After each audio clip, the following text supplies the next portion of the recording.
Investing unafraid, habit number 5. We have to cultivate a bias of hope. Right?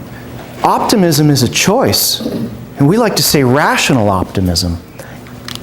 Generally speaking, in my life, all the things I was afraid of, some of them came to be, but none of them ended up being as bad as I thought they were going to be. This is generally the case for most of us. So what this is, it's cultivating a bias of hope. Now, it takes just as much emotional and physical brain power and energy to assume the worst than to assume the best. It takes exactly the same amount of energy to assume the worst than to assume the best.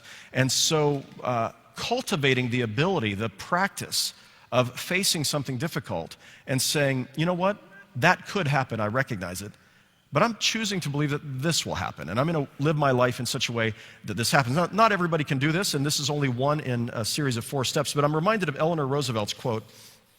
She once said, "You gain strength, courage, and confidence by every experience in which you really stop to look fear in the face. You are able to say to yourself, I lived through this horror, I can take the next thing that comes along." So the more that you lean into your fears instead of running away, and what we typically do is we bury our head in the sand when we're afraid, or we run away from our fears, but when we lean into them, what we often find is we can overcome those fears. Now, when therapists talk about this, they talk about the practice of actually confronting your fears, walking towards them little by little, taking baby steps towards the thing you fear, and eventually you find you can extinguish your fears. They call this extinction. And so this is a therapeutic model, but it goes way back before modern therapy. Human beings have always done this. You lean into your fears, and you find you overcome them. So I want to encourage you to be people who lean into your fears. One of the leadership principles I teach across the country when I'm teaching pastors on leadership is something called discernment by nausea. And discernment by nausea says this, that often we face a fork in the road. And when we face that fork in the road, there is one path that seems, and this is true for every business, organization, civic organization, it's true in people's lives, and it's certainly true for churches, that you'll face a fork in the road, and when you face that fork, there's a path that's easy and safe, and it just seems like, of course, that's a no-brainer. And then there's a path that's hard and difficult, it requires risk and challenge, and you're gonna have to do more than you thought you'd have to do. And you look at those 2 paths, and which path do most people choose? The easy path. Or Robert Frost said it this way, 2 roads diverged in a yellow wood, and I took the one less traveled by, and that has made all the difference.